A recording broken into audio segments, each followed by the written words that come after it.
Solunda Tanda Imobu Fayaho Janganega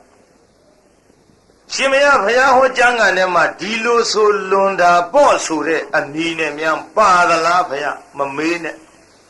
Mapabu Chuba Jushashi Mena Tabadi Bere Namenero Jukai of Hoya Yoshin Namerine Karaka Juga Galantai Me Payama Nakasone Suda Yango Yuma Super High Shuma Horunga Yula Ediga Sap Yanwa Chisima Yuero Alube the tape shit do Edita Yari Yango Maima Adole Pianoir They query out Aku Ponile Manaya They query Bora Gaunle Gaunye the Lemadabu Sato the two Yaudenia Homelu Janzila Divida Roshi Nahabi Joe Yaudu Kunarubayana Cassatega Dio Homina Dea Abdishaya Modetabu Taja Diana Pita Nameli Sanzambia Pia Ninja Mamuro they on a June Kaya Shinye Zayunega Toya Diaboga to Zayune Kara Sechonia Honija Mina Sanamu Zirima Mura the young Nanya Dulu Julia Session Yapiat Menaria Manevu Aridonga Jado Kanasin Ulabari Kanasim de Devu Arido Now the Kajado Shumande Maldamia Wimburu Labari We are Mura the on Shinande Asashi the Fin Adole Menari Miare Duro Biaum the Jum Biaum Pemena Yom Bibi Mabibi to the Yawa Niamalu and Matayaya Talonti of Sigava Mura the young Abiaza Aditi Yuya Doma Taukodan Hey Mura the young Yuya Doma Taukodan saying I Simi must see all the home A Bia Mera Adiduma Now the Cardiana Viza ye Mura the young Meekin Shui let tape a cat. Mura the young Meekin Shui let tape a cat swing Naga Mimmin into terrible home. Era a Bia Mega Zalani, Era Suba High Mashibare. Taja Diana Vida Zatoti, a Bia Maya. Yoga a Bia Mera Mura the young Zayunega, Luyeti, a tape, dear, Luria Biolo Jodida. Ovega Jani Gansiaro Gani Varia, Ivega Jani Muro the Yone. A ton now de Luri. Did have Diana Vida Ho Wimbledon Nigo at Joe Bioli. Oh, on London at Duru Duero, Presido Negare, on London at Duru Duela, on London at Deca Jiva. Durone, you are a Miabu, on landing at Janigan and Duevu, Dorora. A dog's hold a compilus. Jaka pony, Timatora Bow. Down Yoma, the Anna Vida, Breathe, not down the sound, Joga the Yahweh, a chim of Milu Mayau. Era Janigan Siaro, Manaliga, and Yaminami Mavida, and 12 Yilu. Count the lad. Timatoba went bow. Now the car, down your joke again, Yaugar the car, the Rin Kujar. Johnny Gansiara, Yoshim, Menami, Tintin, you net 12 yellow. Mabu, the dim yara, go shida mobu. Abio Kayara, whole Kamari Lemogam, Jodula, go shida mobu, go no bionida mobu. Majavan, Tamin that go for bionida mobu. Joe Erilu Kangea Name Chila, a Mumio, the Reniga.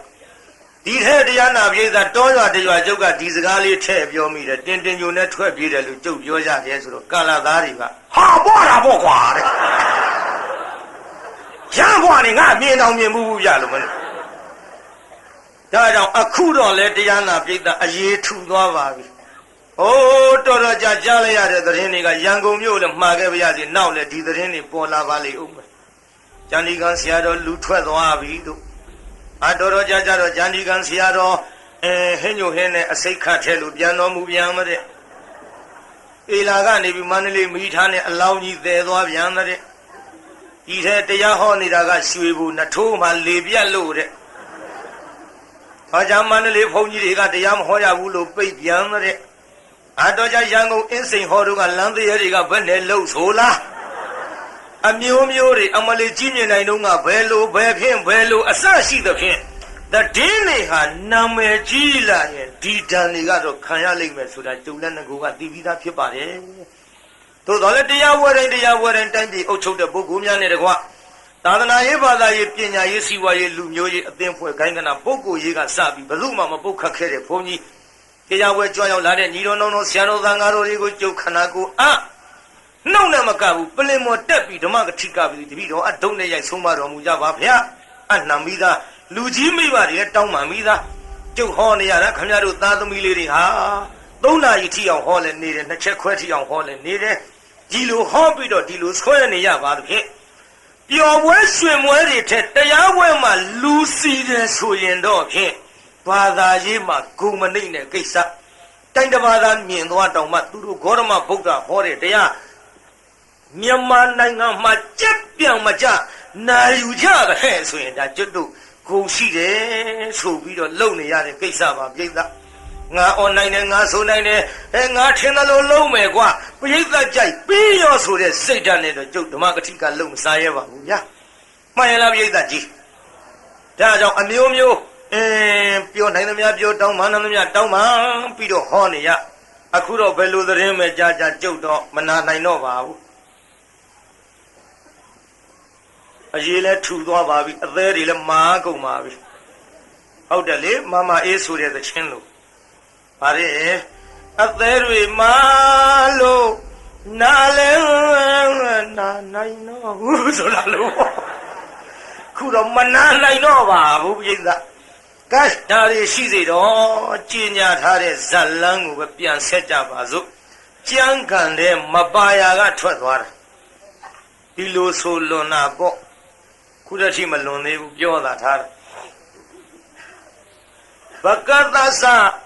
ဘာဝရိကတ္တသအစရှိသဖြင့်ကျွတ်တို့သုံးလောကထွန်းထားတတ်ပြညိုမြတ်စွာဘုရားသခင်ကိုရောမြတ်ကြီးသည်မဟာကုဏာလငှက်မင်းဖြစ်စဉ်အခါတုန်းကဇတ်ကြောင်းပြန်ပေါ့ဒီဇတ်လန်းက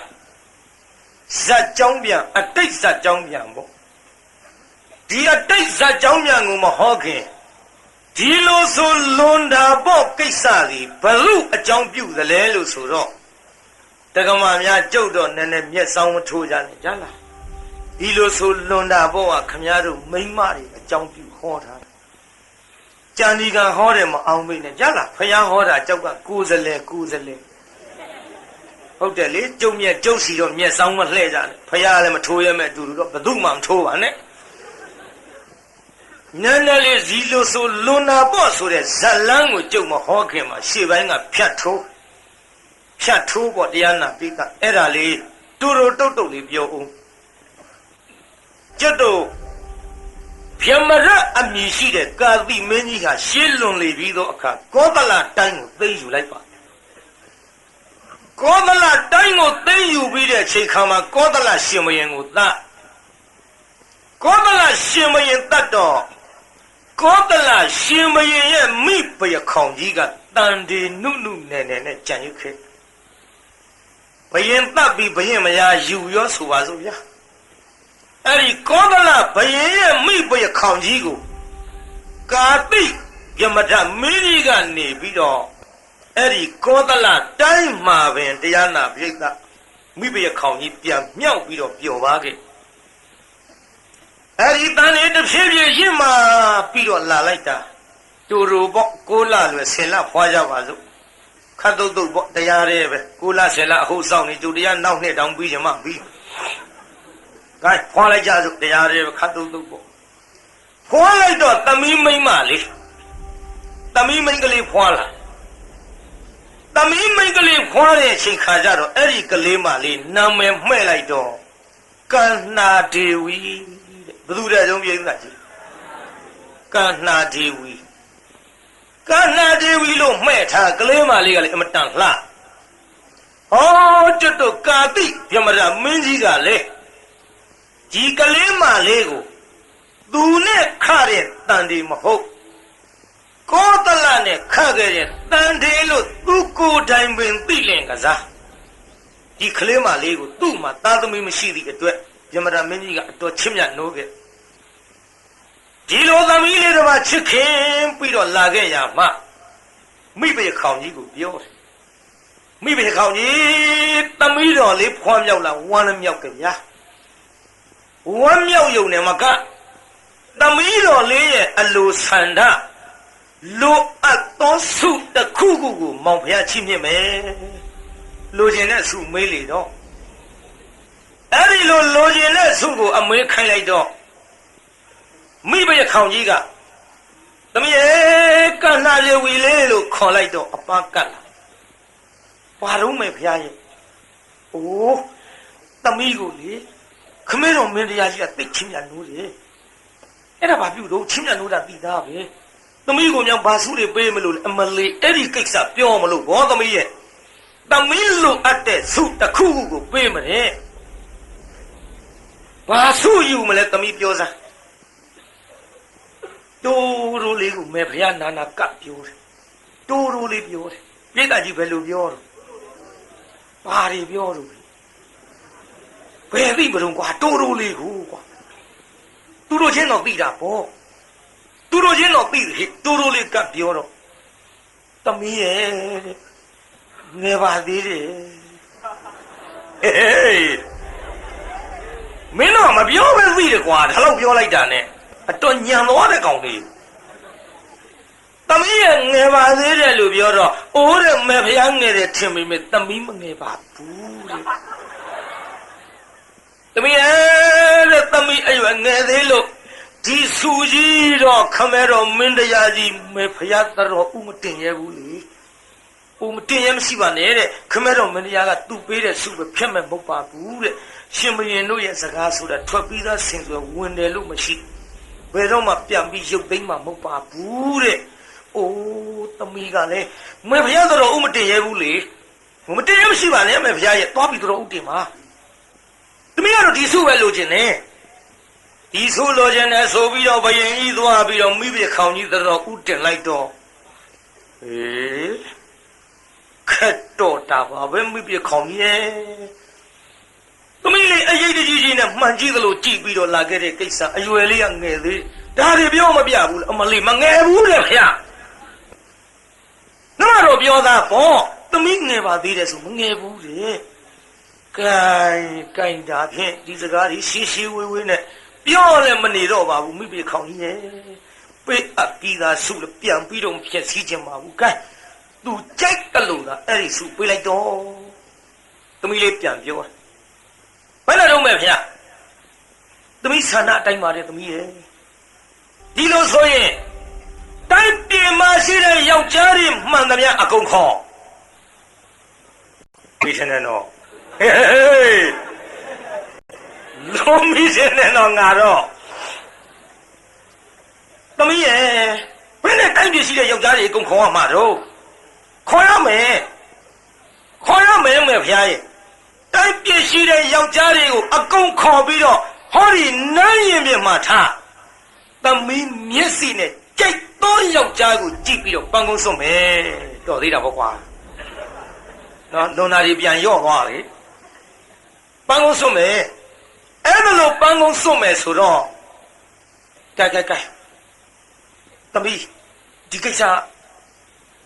ခမဲတော့တော်တင်မှဖြစ်မယ်ကဲတော်ဦးမြန်တင်သားမှာပဲဗျာရဲ့ဒီကိစ္စမြန်စီစဉ်မှဖြစ်မှာအမလေးလုံးလိုက်တာသမီးရဲ့ကဲသွားပါမယ်ဆိုပြီးတော့ဘယင်ကြီးသွားတော်ဦးတင်တော့သမီးဆန္ဒအတိုင်းပြုတ်လိုက်ဆိုတာမောင်ဖះကိုနောက်ထပ်သမီးဆန္ဒတွေဘာမဆိုပြည့်စီဘာမှပြန်ပြီးတော်ဦးမတင်နဲ့ဒီလိုလဲအမိန်တော်မှန်လိုက်ရောယောက်ျားတွေခေါ်ရောပေါင်းကျင်းနဲ့ခပန်းကုန်းစွန့်မတဲ့ပြုတ်ဘယင်သမီးကဆင်းရဲချမ်းသာမရွေးဘူးအရောင်းစားသားဖြစ်လို့သူကြိုက်စွန့်မှာပဲဘာလားဖြစ်နေသူကြိုက်ရင်စွန့်မှာသူမျက်စိထဲတက်ရင်စွန့်မှာဒီပန်းကုန်းဒါ ဒါကြောင့်တရားနာပိဋကရေနန်းရင်ပြင်မှာတိုက်ပြည့်ရှိတဲ့ယောက်ျားတွေမောင်းချင်းနဲ့ခတ်ခေါ်လိုက်တော့ငါညီများမင်းတို့ကောင်းနေကုန်သွားတာပေါ့ကွာရလားသွားတာဟေးဘယင်းသမီးကပန်းကုန်းစွန့်မတဲ့ကွာဟေးပန်းကုန်းစွန့်မတဲ့ကွာတသားနဲ့ပေါ့ကွာရလားအမျိုးမျိုးတာပြီးတော့ရွှေနန်းတော်ကြီးရောက်ရင်ဖြင့်ငါပန်းကုန်းစွန့်လိုက်ဖြင့်ဘယင်းသမက်ဖြစ်ပြီးဘယင်းသမက်ဆိုတာတာမြင်ကြမမှန်တဲ့ဘယင်းသေးကိုဘယင်းဖြစ်နိုင်တာကွာတိုင်းပြည်အုပ်ချုပ်တဲ့ဘယင်းဖြစ်နိုင်တဲ့ဘုံလက္ခဏာများငါပါနေသလားမသိဘူးဟေးသွားမကွာနဲ့တွားလိုက်ကြတာယောက်ျားကြီးအဆူဆူနဲ့ရှင်နန်းရင်မြေရောက်ဒီလိုနန်းရင်မြေယောက်ျားတွေများစွာသွားနေတော့ဟောကျွတ်တို့ပန္ဓုမင်းမျိုးမှာဆင်းသက်လာတဲ့မင်းသား9ယောက်ကလည်းတက္ကသိုလ်ကပြန်လာဣဇုနာမင်းသားရဲ့နကုလမင်းသားရဲ့ဗိမသေနမင်းသားရဲ့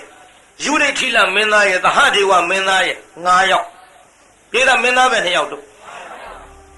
အဲ့ဒီမင်းသား9ယောက်ကလည်းတက္ကသိုလ်ကနေပြီးတော့ပညာသင်ပြန်အလားဒေသန္တရဘဟုတုတပေါ့ခုခေတ်လို့ဆိုသူတေသနာပေါ့လေ့လာရေးတွေပေါ့လေရှောက်ပြီးတော့သွားရှောက်ပြီးတော့ကြည့်ကြစို့ဆိုပြီးတော့တိုင်းပြည်တွေလှည့်ပြီးတော့လေ့လာလိုက်တာဟောဒီပြမရမင်းကြီးအုပ်ချုပ်တဲ့တိုင်းပြည်တွင်ဝင်လာဟာဘယ်နဲ့ဒီတိုင်းပြည်တွေယောက်ျားလေးတယောက်မှမတွေ့ဘူးမိန်းမတွေကြီးပေါ့ယောက်ျားတွေကအကုန်ဟိုသွားနေတာပဲယောက်ျားတွေကဘယင်းသမီးပန်းကိုစွန့်မယ်ဆိုတော့ကိုယ်အိမ်တော်ရှိတာတွေရောမရှိတာတွေရောအကုန်လုံးသွားတယ်အဖိုးကြီးတွေကလည်းအသက်ကြီးပေမဲ့ကွာဟေးငါမြန်ပန်းကုန်းစွန့်လိုက်ရရေလို့မနေဘူးဖိုးကြီးတွေသွားတာ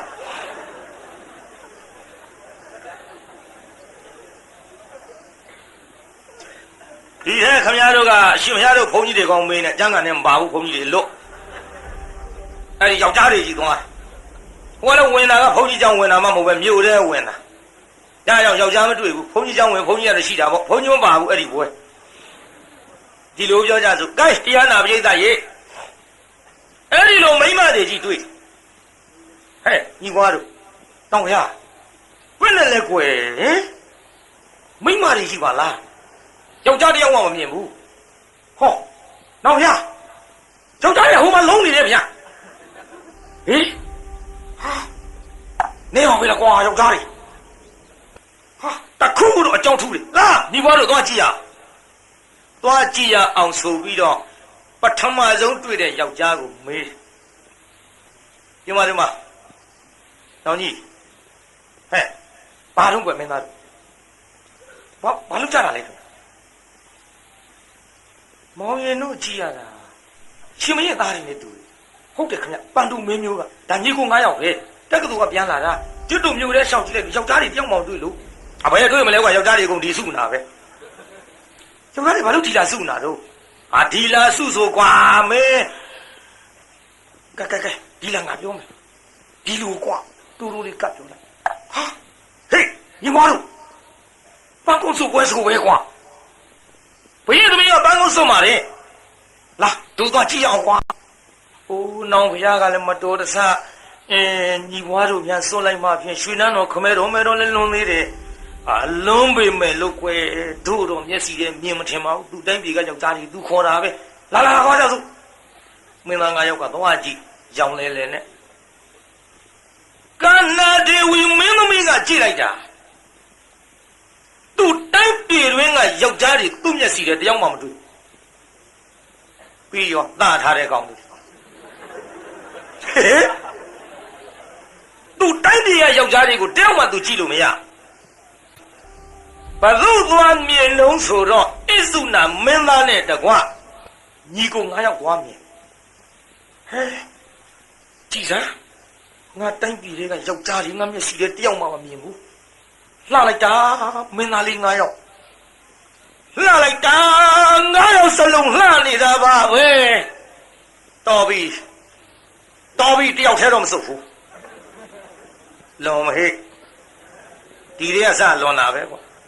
နောက်ပဲထီအောင်လွန်မယ်ဆိုတော့ဆက်နားထောင်ပေါ့တော်ပြီ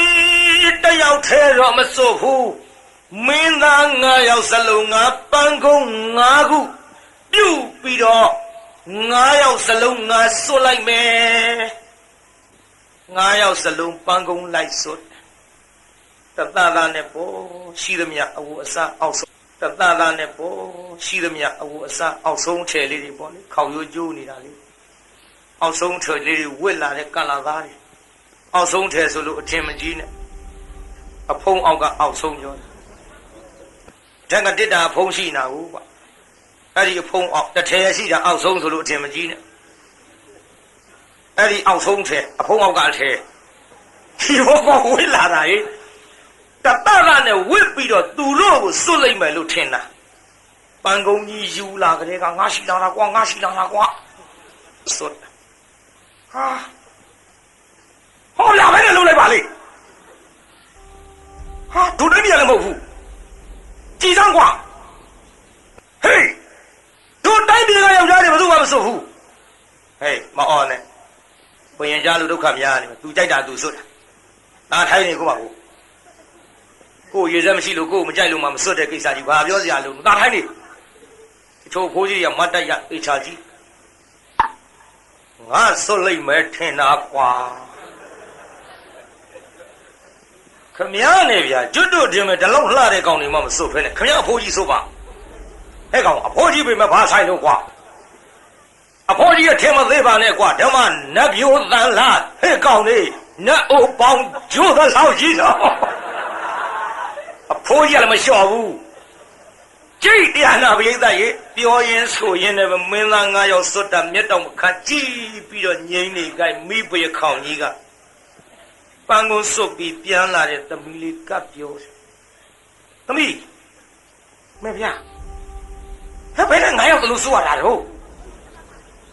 အိုးမေဗျာကလည်း9ယောက်စလုံးနှစ်သက်တာ9ယောက်စလုံးစွတ်မှာပေါ့လွန်နာပေါ့သမီးရဲ့မလို့မဘူးမေဗျာရဲ့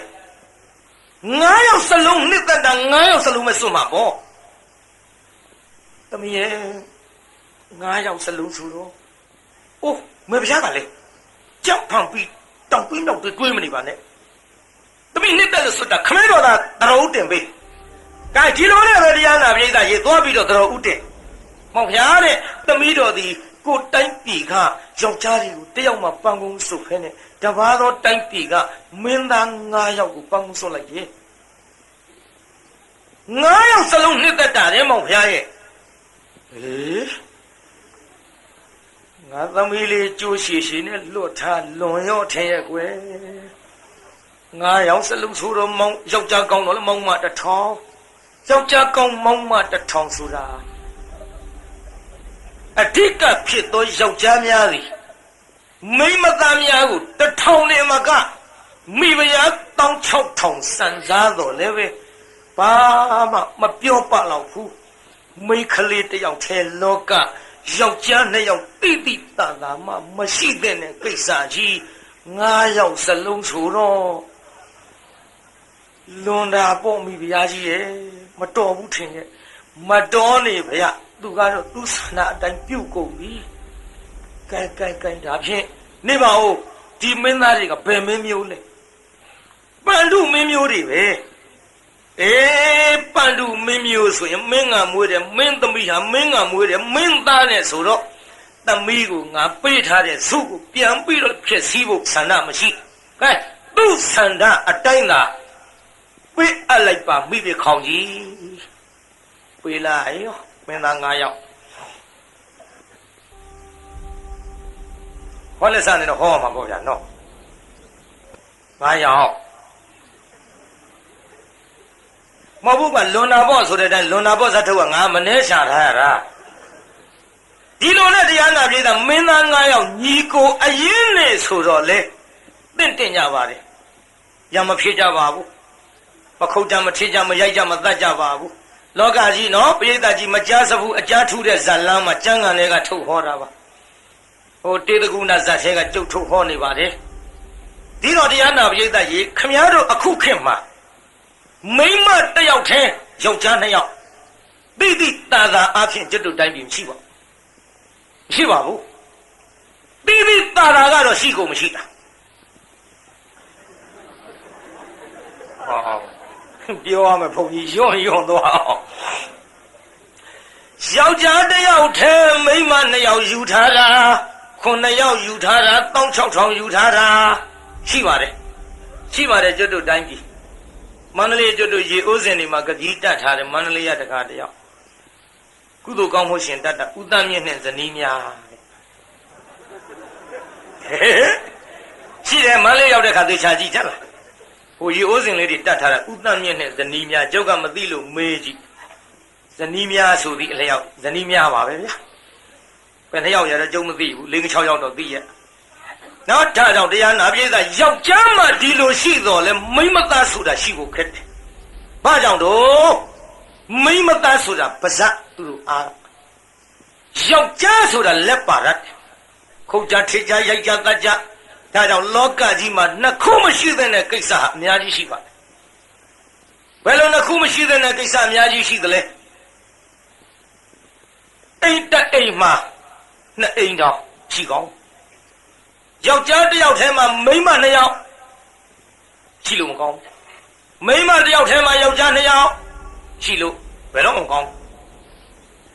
ပြီးတော့တခါကျောင်းတစ်ကျောင်းထဲမှာဘုန်းကြီး2ပါးဘယ်တော့ဟမ်ကြောက်ရွာတစ်ရွာထဲမှာကျောင်း2ကျောင်းဘယ်လိုဟန်ကြပါတယ်ပြောပြေဘူးနှစ်ခုဟမ်မကြတဲ့သဘာဝတွေလျှောက်ပြောနေတာပြိဿနောက်တစ်ခါတိုင်းပြည်တပြည်ထဲမှာမင်းနှမင်းဘယ်တော့မှအဆင်ပြေဘူးရုပ်စွာဆုံးလှမ်းပြီးပြောလိုက်ကြပါစို့ဖယားနှစ်ဆူတောင်ပြိုင်မပွင့်ကောင်းဘူးဖယားတစ်ဆူမှာ24သိန်းခြေကလေး60ဘိုးကြီးတွေကျွတ်တန်းဝင်တယ်လို့ပြောနေကြနှစ်ဆူများပွင့်လိုက်ရင်ဘလုံးများကြီးကျွတ်မလဲအဲ့ဒါကိုမိလိန်တာမင်းကရှင်နာဂသိန်ကိုမေးခဲ့ရှင်ဗျာတဲ့ဖယားတဆူတောင်များစွာကြွရနှစ်ဆူဆိုရင်ပိုမကောင်းပါလားဘယ်နဲ့ကြောင့်နှစ်ဆူတစ်ပြိုင်တည်းမပွင့်တာတို့ဟဲ့တကတော့မပွင့်ကောင်းဘူးတဲ့မပွင့်အလို့မပွင့်တကတော့ဥပမာပြောမယ်တဲ့လူတစ်ယောက်ထဲနိုင်တဲ့လှေကလေးကို2ယောက်စီးရင်ဘယ်နဲ့လူမှာပါဗျာလူရသားနဲ့ပေစီးရင်အလွန်တော့လူမှာပါဗျာအလွန်လူရသားနဲ့ပေစီးရင်ရေဝင်မှာပါဗျာရေဝင်ရသားနဲ့ပေစီးရင်မြုပ်မှာပါဗျာအဲ့ဒါဥပမာတဲ့လူတစ်ယောက်တန်နိုင်တဲ့လှေကို2ယောက်စီးရင်မြုပ်တဲ့ကဲ့သို့မဟာပထဝီမြေကြီးသည်ဖယားတဆူရဲ့ဂုံကျေးဇူးကိုသာလျှင်သူထမ်းရွက်ဆောင်နိုင်တယ်ဘုရားကိုရောမြတ်ကြီးပဋိသန္ဓေယူစဉ်ကစ၍မြေငလျင်မောင်းအကျိန်များစွာလှုပ်လာခဲ့ဘုရားဂုံကျေးဇူးတွေကြောင့်နှစ်ဆူများသာဆိုရင်မဟာပထဝီမြေကြီးသည်ဖယားတဆူရဲ့ဂုံကျေးဇူးကိုမခံနိုင်၍ဖယိုဖယဲဒီမြေကြီးပြိုကွဲပျက်စီးသွားစရာအကြောင်းရှိတယ်ဒါရင်လို့ဆိုတော့မဟုတ်သေးဘူးလူတွေမှလည်းပဲတော်တော်ကြာတော့ဘုရားနဲ့စုပြိုင်ပွင့်ရင်ရောင်ကြီးတော်ချင်း12ယူဇနာအတူလွတ်တယ်ဒါတို့ဘုရားရောင်ကြီးတော်ကပို့ပြေးတယ်ကွာလှုပ်လာလိမ့်မယ်ကလဟဝိဝါဒတွေဖြစ်လာညှင်းခုန်မှုတွေဖြစ်လာဟဲ့တို့ဘုရားရတော်ကပုံမြင့်တယ်ကွာတို့ဘုရားကပို့တပ်ပဲ့တယ်ကွာဒါတွေကဖြစ်လာနိုင်တယ်ဒါကြောင့်ဘုရားတော်မှနှစ်ဆူမပွင့်ရင်ဟိုကိစ္စတွေဆိုတော့ပေးတာချိတ်ထားလိုက်တော်ဘူးတကားတို့ရလားတော်ဘူးဘယ်လိုမှဖြစ်မရဘူးဒါကြောင့်ရှင်နာဂသိန်ကနေပြီးတော့မိလိန်တာမင်းကိုအဲ့ဒီကဲ့သို့ဥပမာကြီးပြပြီးဆုံးမခဲ့လို့ဘယ်ယဟန္တာမှမရဘယ်ပုထုဇဉ်ယဟန်မှမရတဲ့မိလိန်တာဟာရှင်နာဂသိန်နဲ့ကြောင့်မှအစစအရာရာအဆင်ပြေပါတယ်ဗျာဒီထဲမိလိန်တာမင်းများမေးထားတာကြည်စမ်းမှစာအရှင်ကလေးလက်ထဲဆုပ်ရှင်နာဂသိန်နဲ့ဒီစာလေးဟာအသေးလားအရှင်လားမေးအသေးဆိုရင် तू ကလွတ်ပြလိုက်အရှင်းဆိုရင်လည်းစီညစ်တတ်မယ်သူ့ကြံအဲ့ဒါမိလိန်တာမင်းကိုရှင်နာဂသိန်ကအသေးအရှင်မပြောဘူးလေကားသုံးတဲ့အလယ်ထိပ်ရိုက်တခါတော့မိလိန်တာတဲ့ငါအထက်တက်မှလားအောက်ဆင်းမှလားပြီးရောအောက်ဆင်းမယ်ဆိုရင်ဟောအထက်တက်သွားအထက်တက်မယ်ဆိုရင်အောက်ဆင်းမှာအဲ့တော့မှမိလိန်တာကကျေနပ်ပါပြီဗျာမကျေနပ်လို့ဖြစ်မှဖြစ်ပဲနဲ့သူလောက်ထားတဲ့အလုပ်ဟောအကုန်သိ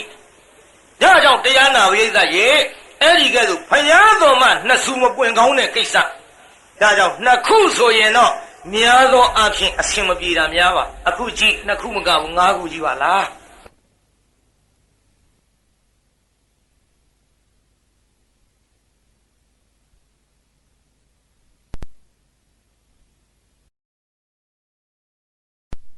ပြည်သားကြီးခုပဲတစ်ခုကြီးတော့ကဲ9ယောက်နဲ့အတူတကွနေ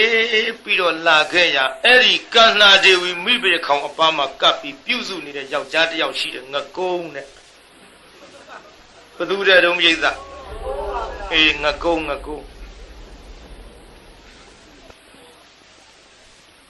မင်းသား9ယောက်အပြင်ထွက်သွားတော့ကန္နာဒေဝီကမောင်ကုန်းမြင်ပြီဟဲ့ငကုံးဘုရားနင်ကုန်းလှကြီးလားကုန်းဆိုတော့ဝါကုသိုလ်ပေါ့ကုန်းညလို့ကုန်းတာမှမဟုတ်ပဲသူကသူကုန်းတာကိုပဲတတ်နိုင်မှာဟေးကုန်းတာနေရအလှသားဒါတော့ကုန်းတာမလှပါဘူးဗျာဟဲ့ဘယ်သူမလှလားငါလှတယ်လာစားတွေကိုငါပြောမယ်ကုန်းကိုတိုးလေးကပ်ပြော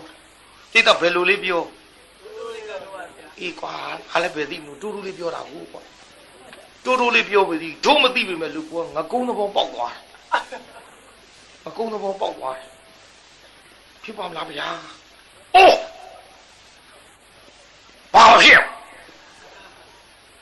မင်းသား9ယောက်ပြန်လာလို့ရှိရင်ဖြင့်ဟောဒီငကုံးကိုလေပတ်ပြစ်လိုက်နေဗျာမသတ်စေရခိုင်းတူပြောကြပါစို့ငကုံးနဲ့မှားရောအကုန်းနဲ့မှားတဲ့အထက်မှာမင်းသား9ယောက်ပြောထားတဲ့စကားလေးတွေဘုန်းကြီးပြောဦးမယ်နော်နားထောင်ကြည့်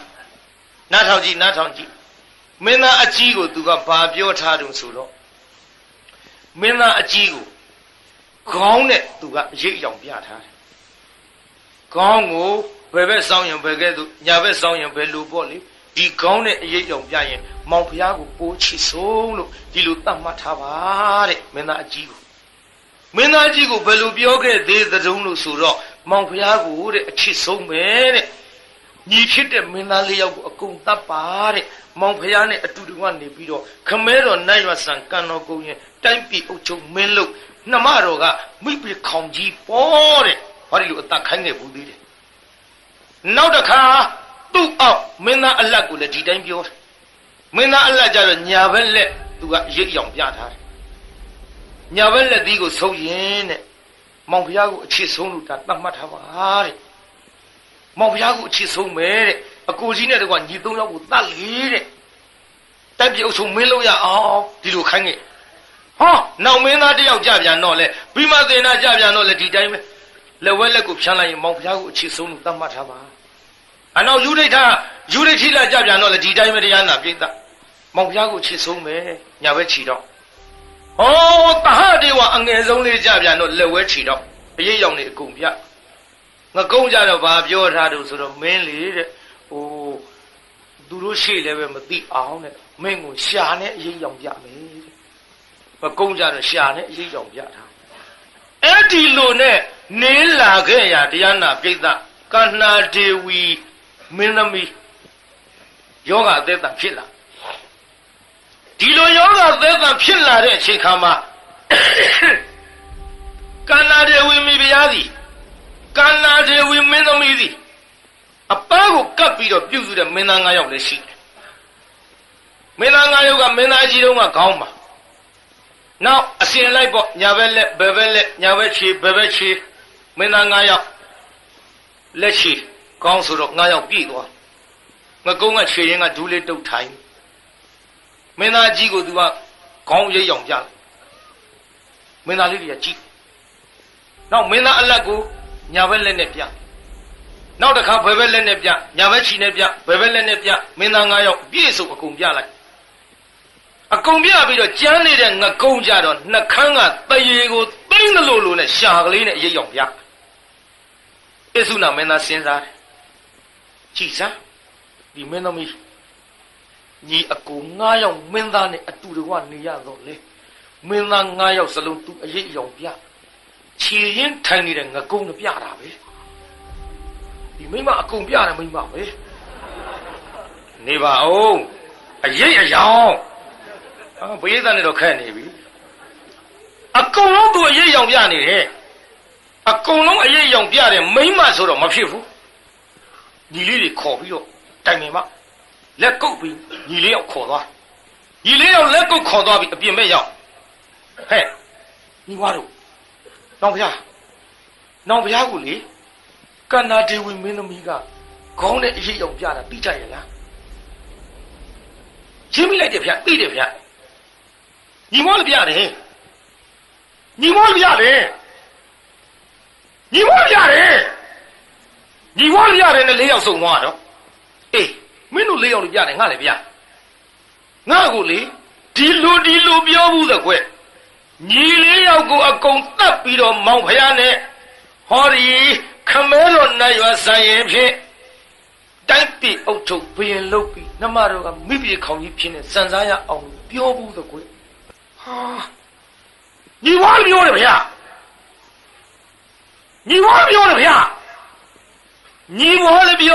ညီဝါလည်းပြောတယ်ဗျာလည်း9ယောက်စလုံးသူအကုန်ဒီလိုပြောသည်ဒီတယောက်တို့ဒီတိုင်းပြောလိုက်တာဟိုတယောက်တို့လည်းပြောလိုက်တာအေးညီဝါတို့အခုလေနေမကောင်းနေတဲ့အခိုက်အတန့်မှာဆုံမိကြလို့ဒီကိစ္စတို့သိတာနှုံမိုးရင်လေတယောက်နဲ့တယောက်များဒီလိုမဆုံမိကြရင်ဖြင့်အကုန်လုံးလူတပ်ပွဲဖြစ်ရကြီးရဲ့သူ့အကြောင်းပြုပြီးတော့တို့တယ်မကဘူးခြေရင်းကငကုံးကိုလည်းရှာနဲ့ပြတာနောင်ဖျားရိပ်မိလိုက်တယ်ငကုံးနဲ့လည်းသူလွတ်မယ်မဟုတ်ဘူးဟာနောင်ဖျားမတော်တာကြီးဗျာဘယင်သမီးတော်ဖြစ်တဲ့အမတန်လှတဲ့ကန္နာဒေဝီကိုဒီလိုအထင်သေးတာမသိတော့ပါဘူးဗျာမဖြစ်နိုင်ဘူးဗျာဒါတော့အေးမဖြစ်နိုင်တာဖြစ်နိုင်တာတော့ထားတော့ငကုံးသာခေါ်မေးလားမေးကြည့်လားငကုံးခေါ်မေးမှန်တဲ့တိုင်းပြောဟေးငကုံးမှန်တဲ့တိုင်းပြောမှန်လားပါဗျာမှန်လားပါပြောပါမယ်ဗျာမင်းကိုမင်းသမီးကဘာပြောဘူးလဲမပြောပါဘူးဗျမလိန်နဲ့မင်းတို့လိန်လို့မရဘူးအခုမင်းကိုလေငါတို့9ယောက်ထိုင်းနေကြရှာနေအရေးရောင်ပြဘာပြောဘူးသလဲပြောစမ်း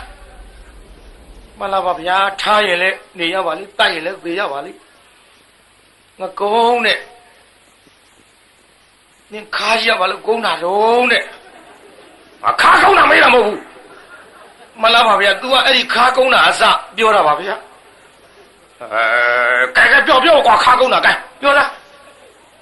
မင်းခါရပါလို့ကုန်းတာတော့တဲ့ဘုရားကျွန်တော်မျိုးကြီးကနောက်ဘဝပုပ်ပိစားကြောင်းကုန်းတာပါဗျာလို့ပြောတော့ခါကုန်းပြီမကုန်းနဲ့မင်းကလှတယ်တဲ့ဗျာမင်းကိုလှတယ်ပြောလားမှန်လားပါပြောတယ်ဗျာကြည်စားတလောင်းအယုဆိုးပြီးခါကုန်းနေရင်ငကုန်းတော်မှလှတယ်ကဲရှင်းဆက်ပြောလားမှန်လားပါဗျာလှတယ်လို့ပြောပါတယ်ဗျာလှတယ်လို့ပြောရုံနဲ့မကဘုရားကျွန်တော်မျိုးကြီးကလေတလောက်ခါကုန်းပြီးတော့အယုဆိုးနဲ့ပုပ်ပိစားအခြေမလှတဲ့ငကုန်းကိုဗျာလှတယ်လို့မကြည်စားပါနဲ့ပြောတော့အိုးဘယ်သူမလှလားငါလှတယ်လာစမ်းဆိုပြီးတော့ဘုရားကျွန်တော်မျိုးကြီးကိုလေဘုရားကျွန်တော်မျိုးကြီးကိုလေဟေးတော့မင်းရပြန်ငိုးနေဦးမှာမင်းရပြန်ငိုးနေဦးမှာလားမင်းဘာရိပ်ရောင်ပြရှာနဲ့အရေးရောင်ပြပါတယ်ဗျာရှာနဲ့အရေးရောင်ပြရင်မင်းသား9ယောက်တဲ့ပို့ချစ်တဲ့ငကုံးလို့ဒီလိုတတ်မှတ်ပါလို့ပြောတယ်ဗျာ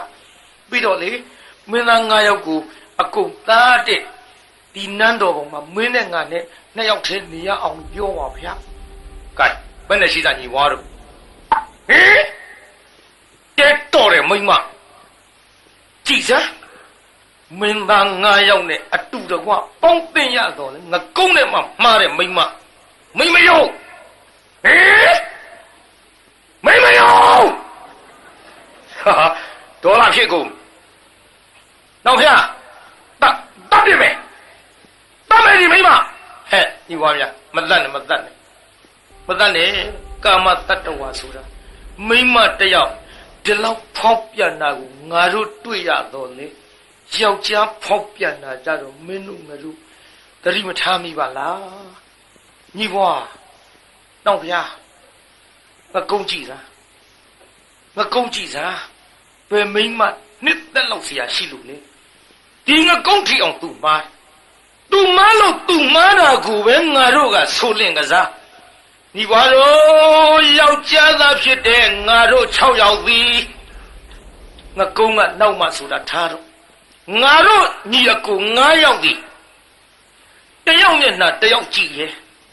ဟင်တယောက်နဲ့တယောက်တကွာထမင်းအတူစားရဲ့နေရဲ့ထိုင်ရဲ့ပျော်ရဲ့ပါရဲ့နဲ့ငါတို့ယောက်ျားတွေသည်ပင်ဒီလောက်ထိအောင်အရှက်အကြောက်ကင်းကထိုမိမ့်မသည်ဖောက်ပြန်ခြင်းမကင်းဘူးညီပွားတော့မှားပြီလိမ့်မပေါ့ကဲဒီလောက်ဖောက်ပြန်တဲ့မိမ့်မကိုငါတို့အနေနဲ့ဆက်လက်ပြီးတော့လည်းပဲသူ့ဘာမှဒုက္ခမပေးခြင်းနဲ့သူ့စွန့်လွတ်ပြီးတော့ညီပွားတို့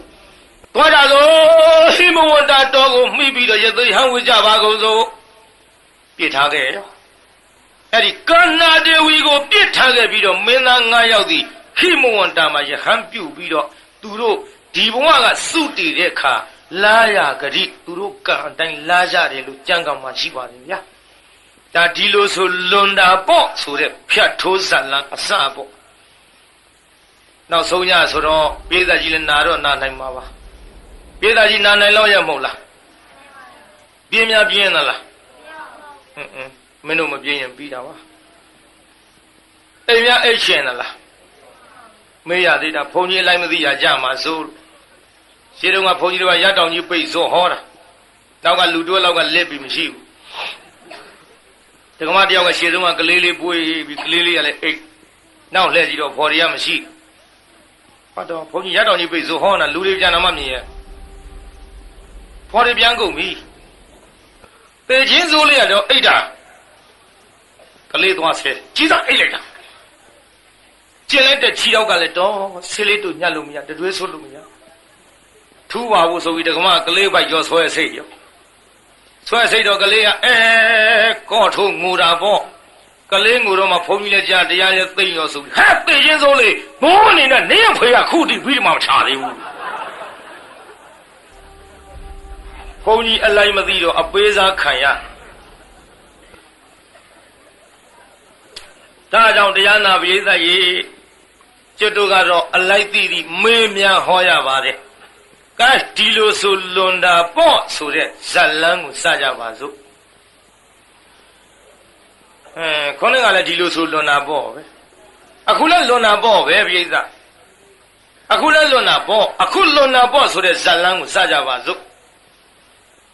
ဘာယာနာတိုင်းပြည်မှာဘကဆိုတဲ့ရှင်မယင်ကြီးအုပ်ချုပ်အဲ့ဒီဘကဆိုတဲ့ရှင်မယင်ကြီးအုပ်ချုပ်တဲ့ချိန်ခါမှာမြို့အရှိတကားမှာအင်မတန်ဆင်းရဲတဲ့သူဆင်းရဲလင်မယားရှိအဲ့ဒီသူဆင်းရဲလင်မယားသည်မွေးဖွားလိုက်တဲ့သမီးလေးကမွေးဖွားလိုက်တဲ့သမီးလေးနာမည်ကပင်စပါပီဘသူတဲ့တို့ကြာဘူးသားပဲမအောင်မေးနဲ့ဇလန်းဆုံးအောင်နားထောင်ဘယ်လိုလွန်သွားတယ်ဆိုတာဒီတော့ကြာပေါ်လာလိမ့်ဟောခင်ဗျားတို့ကြားဘူးတဲ့ဓာတ်ပြားတွေကပင်စပါပီကသူ့အမွှန်းတင်ပြီးတော့ဟိုကျွတ်တူအတန်သွင်းထားတာမဟုတ်ဘူးဒါသူ့တစ်ခုတည်းဟောတဲ့ဇလန်းပင်စပါပီဆိုတာမြန်မာလိုပြောရရင်ပင်စက5ခုပါပီဆိုတာရုပ်ဘာတွေရုပ်တာတော့5ခုသလုံးအယုတ်ဆိုးတဲ့မိန်းမခြေရောလက်ရောအကုန်လုံး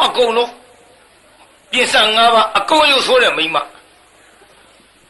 အဲ့ဘလောက်ထိအယုတ်ဆိုးရှာလွန်းတော့လေသူ့မိခင်ဖခင်ရဲ့ကျွေးမွေးပြုစုစောင့်ရှောက်မှုကိုမြဲစွာမခံယူရတော့လေသူ့ဘဝလေးသူ့တွေးပြီးတော့ဆင်းရဲရှာလွန်းလို့လူဖြစ်ကြမှာလေခုဖြစ်ထွေပုတ်ဝေးကညှိုးရာမောငိုရှာမယ်ပေါ့မိန်းကလေးသဘာဝသူများလူလဲလူတယ်မသွားရဲ့လူတယ်သွားပြန်တော့လဲတွေးနဲ့ထွေးကြမျက်စောင်းထိုးကြဟေးတော်တော့မကတ်နဲ့ညီငါတော့မတိုးနဲ့အယုတ်ကဆိုးသကိုအဲ့ဒါလို့အယုတ်ကဆိုးရှာတော့လူဖြစ်ကြမှာလေခုဖြစ်ထွေပုတ်ဝေးကညှိုးရာမောရုပ်ရည်ကြမှာဆိုးလာပါသည်မြင်မြတ်မှာမဂရီဦးတဲ့ပြစ္ဆပါပီအမွေပြစ္ဆပါပီအမွေ မွေးတွေပါလေရိုက်ဆုံးမှာဘုရားပွဲတယ်ဆိုရင်ဆိုဘူးလားပြိဿကြီးတွစ်စားကြရင်ရှင်တို့ရဲ့ပေဒါနကုသိုလ်ကလည်းနေကြကြဟောင်းအတအရင်မှအများတွေမဲရတဲ့တော့ဟမလေးရှိကဝုတ်ပဲရှိကဝုတ်ပဲကျမရဲ့ကုသိုလ်ကံငိုရှာတကူဗျကုသိုလ်ကံနဲလုံးလို့ငိုရှာတကူပြိဿငိုရင်ကနေပြီးတော့ဟဲ့သမီးခက်တော်တာပဲပုပ်ပေစာကြောင့်ရုပ်ရည်မလှတာငါသမီးနေစဉ်နဲ့အမြငိုးနေအဖေတို့အမေတို့ကမျက်ရည်ဝိုင်းကြရတဲ့ရက်တည်းမြလှပါပြီသမီးရဲ့နဲ့ကိုင်းတိတ်သမီးလောကရန်၈ပါးဆိုတာတနေ့ကြတော့လည်းပဲဒီဘဝဆင်းရဲပေမဲ့လို့ငါသမီးရဲ့တဖြည်းဖြည်းနဲ့ချမ်းသာလာအောင်မှာကိုလေအဖေတို့အမေတို့ခံစားရအောင်မှာမြင်ပါတယ်ဒါကြောင့်ငါသမီးကိုမျက်စိအောက်တင်းတချို့ဆင်းရဲရာကနေပြီးတော့ချမ်းသာသွားတယ်ချမ်းရံသားရာကနေပြီးတော့မွဲသွားတယ်ကံမခိုင်းတန်းနိုင်အိမ်ဆောင်တော့လေကံမောက်လျင်ကျိုးတဲ့သမီးရဲ့ကဲငါသမီးစိတ်ချမ်းသာအောင်သာနေတော့ဆိုပြီးထားခဲ့ရတရားနာပိသညအခါကြတော့ပြင်စပါပြီလို့ကစားကြဘယ်လိုကစားတော့ဆိုတော့ကျွတ်တို့ခုခေတ်လို့ဆိုထုတ်စီတိုးရမ်းပေါ့ပိသကြီးဘာလို့တန်းကစားထုတ်စီတိုးရမ်းတရားနာပိသအခုထုတ်စီတိုးရမ်းနဲ့ကျွတ်တို့ငငယ်တုန်းကကျုပ်တောင်ရှင်လိန်ပြန်တုန်းကထုတ်စီတိုးခဲ့ဘူးရိုးထုတ်စီမဟုတ်ဘူးကျုပ်ကဖက်ထုတ်တိုးခဲ့ဘူးဖက်ထုတ်ဆိုလို့ကိုကျုပ်ကရှင်လိန်ပြန်ငါစားအာဒီလိုထိမယုံနဲ့မရဘူးသူတို့ကဖက်ထုတ်ဆိုတဲ့အတိုင်းစီးပေါ်မှာအာတန်တဲ့လူကဆွဲပြီးဖက်ထားအဲ့ဒီဖက်ထုတ်ကျွတ်တို့တိုးခဲ့ဘူးပါတယ်တရားနာပြိဿကြည့်အခုဟိုမှာအဲ့ဒါလိုကစားကြဘကရှင်မင်းကြီးကတိုင်းပြည်ကိုလှဲပြီးတော့တရားနာပြိဿစနေနာတဲ့အချိန်ပေါ့စနေနာတဲ့အချိန်ပြင်စပါပြီနဲ့တွေ့တော့မယ်ပြင်စပါပြီဒီဘာဖြစ်လို့အယုတ်ဆိုးတယ်လဲဆိုတာဟဲ့တရားပွဲတဲ့ပါလာတဲ့ငတ်နှမများနဲနဲလေးနားထောင်ကြစမ်းဟဲ့ပြင်စပါပြီအယုတ်ဆိုးတဲ့အကြောင်းလေးငါပြောဟောနောက်ဘဝတုန်းကသူစီပြစ္ဆေကဗုဒ္ဓအရှင်မြတ်ကြွလာတော့ခါ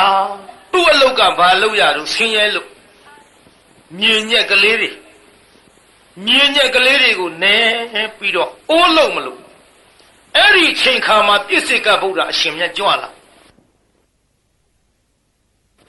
ပြီးတော့ပြစ္ဆေကဗုဒ္ဓအရှင်မြတ်ကရက်ကြည်စမ်းမှာတော့ဒီအရှင်မြတ်နဲ့မြင်ညက်ကိုတောင်မှလာပြီးတော့အလှခံတယ်မြင်ညက်ကလေးကိုတောင်မှမရလေရော့သလားမျက်စောင်းလေးထိုးလိုက်တဲ့ဟဲ့ငါနှမများပြစ္ဆေကဗုဒ္ဓကိုမျက်စောင်းထိုးတာဟဲ့ဒေါသလေးနဲ့ပေါ့မြင်ညက်ကိုတောင်မှလိုက်ပြီးတော့အလှခံရမြင်ညက်ကလေးလောက်တောင်မရလေရော့သလားလို့မျက်စောင်းထိုးလိုက်တော့လေပြစ္ဆေကဗုဒ္ဓရှင်မြတ်ကမကြွဘူးမကြွတော့အလေးရနေတာပဲငါမျက်စောင်းထိုးတော့လေငါပါဇာကပြောချင်ရည်ပြောတော့လေရနေတာပဲကလေးလှူမပါပဲလို့ဟောမြင်ညက်တွေကိုထားလှူလိုက်ဘုရားတပည့်တော်မသည်ဟောဒီအမတန်နုညံ့တဲ့မြင်ညက်ကိုလှူရသဖြင့်ဘုရားတပည့်တော်မကိုတွေ့ကြထိကြကင်ကြတဲ့ယောက်ျားမှန်သမျှနုညံ့တဲ့ဒီအရသာကြောင့်အကျော်ပေါင်း1000စိမ့်၍တဖိမ့်ဖိမ့်ဖြစ်ပြီးတော့ယူသွတ်သောကိုကဲ့သို့ဖြစ်ကြပါစေသာမြင်ညက်လှူတာအဲ့ဒီလိုမြင်ညက်လှူပြီးတော့အဲ့ဒီဘဝကစုတည်ခဲ့တယ်ဆိုကြပါစို့အဲ့ဒီဘဝကစုတည်ပြီးတော့ဟောဒီဘာယာနတိမြို့အရှိတကားမှာသူဆင်းရဲလင်မယားရဲ့သမီးပြင်စပါပြီလာဖြစ်ခဲ့ဒီလိုပြင်စပါပြီလာဖြစ်တဲ့အချိန်ခါကျတော့အယုတ်ကတော့ဆိုးရတရားနာပြိဿနေဆိုရင်သူဘယ်သူမှမကြည့်ချင်ဘယ်သူမှလည်းမကြည့်ချင်ဘူးသူမှလည်းသူ့ဘာမကပ်ဘူးညအခါမှာထုတ်စီတန်းကစားကြတဲ့အချိန်ဟောဘယင်ကြီးကလည်းစုံစမ်းရတိုင်ကစင်ပြူတော်နဲ့မလှိလိပဲနဲ့စလဲလာတယ်ဆိုတဲ့ကိစ္စကတရားနာပြိဿလူတမန်တို့ကဲ့သို့လူမသိအောင်ပေါ့ဘယင်မမသိအောင် ဆင်းရဲသားအောင်ဆောင်ပြီးတော့ထွက်လာခဲ့ကလေးမလေးတွေကစားနေတဲ့နေရာသူရောက်သွားကလေးမလေးတွေကစားနေတဲ့နေရာရောက်သွားတော့ပြင်ဆက်ပါပြီကလူမပြီးရှင်မင်းကြီးလန့်ဆွဲလိုက်ရှင်မင်းကြီးတုံသွားရှင်မင်းကြီးဘာဖြစ်သွားရှင်မင်းလည်းမိမဆွဲတုံတာပဲတုံသွားမလီဟာမလီဝရင်ကြီးဟာငါဘယ်လိုဖြစ်ပါလိမ့်ဟဲ့တင်မသူတို့ငါလေပြင်စပါပြီလူမလို့ဆွဲတာတော်ပြင်စပါပြီတော့ဆိုလို့ဟင်ပြင်စပါပြီမတော်ဘူးငါမတော်ဘူးတဲ့မိဘများကိုပြောစမ်းတဲ့မအိမ်တော်ရှိသလားဟုတ်ငါမိဘများလည်းရှိတယ်ငါအိမ်တော်ရှိဘူးအိမ်တော်ရှိရင်တဲ့မိဘများကိုသွားပြောတဲ့မိဘများကသဘောတူတယ်ဆိုရင်လေသင်နဲ့ငါနဲ့အတူတကွမေတ္တာမျှကြစို့ပြင်စပါပြီစဉ်းစားအယုတ်ဆိုးတဲ့ကောင်မဒီနေ့ညတော့ကွာဟာဘယ်ယောက်ျားမှခရုံးမဆိုင်ဘူးမောင်ကြီးရဲ့တော့တွေ့ခါကြဖေမေသွားပြောမှမိခင်မခင်တို့ဟိုမောင်ငယ်ထဲမှာယောက်ျားတယောက်တွေ့တယ်အဲ့ဒါသမီးကလူမှားပြီးတော့သူ့ဆွဲလိုက်တာလေမလေးနဲ့အဲ့ဒီလူကြီးကိုတုံသွားတာပဲတုံလုံးနဲ့မကဘူးမိဘများကိုပြောပြီးတော့သဘောတူတယ်ဆိုရင်လေသူအတူတကွမေတ္တာမျှပါလို့ပြောနေတယ်သမီးရဲ့ညတွေ့တော့သူ့ဘယ်သူပဲဝါလို့တဲ့သမီးမှမသိပဲမသိတဲ့နေပဲစီလေ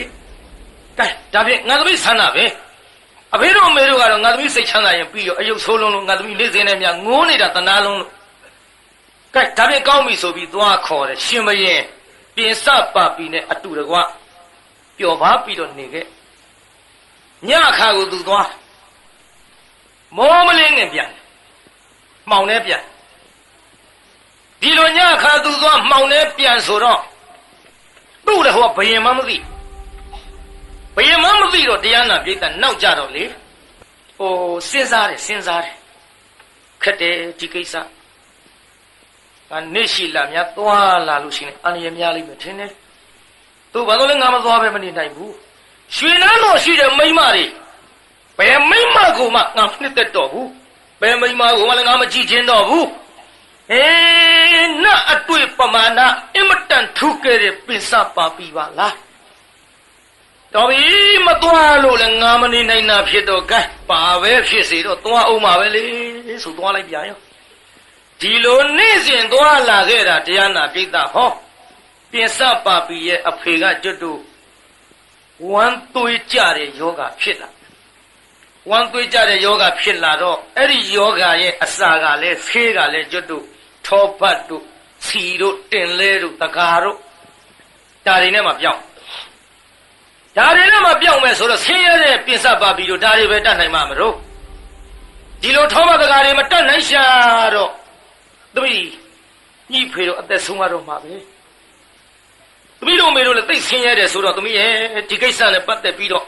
ဘယ်လိုမှထောပတ်စီဦးတွေလည်းအမေတို့ရအောင်ရှာနိုင်ဘူးညှိလင်သားပြောကြည့်စမ်းပါလားညှိလင်သားများရှာပေးနိုင်မလားလို့မင်းသမီးလင်သားကလည်းညအခါမှလာရတယ်ဆိုတော့သူ့ခမရကသမီးတို့တဲ့ပူဆင်းရဲခြင်းဆင်းရဲနေမှာပါရှင်မင်းကိုသူတို့တဲ့ပူမွဲပြန်တဲ့ရှင်မင်းမသိပဲကို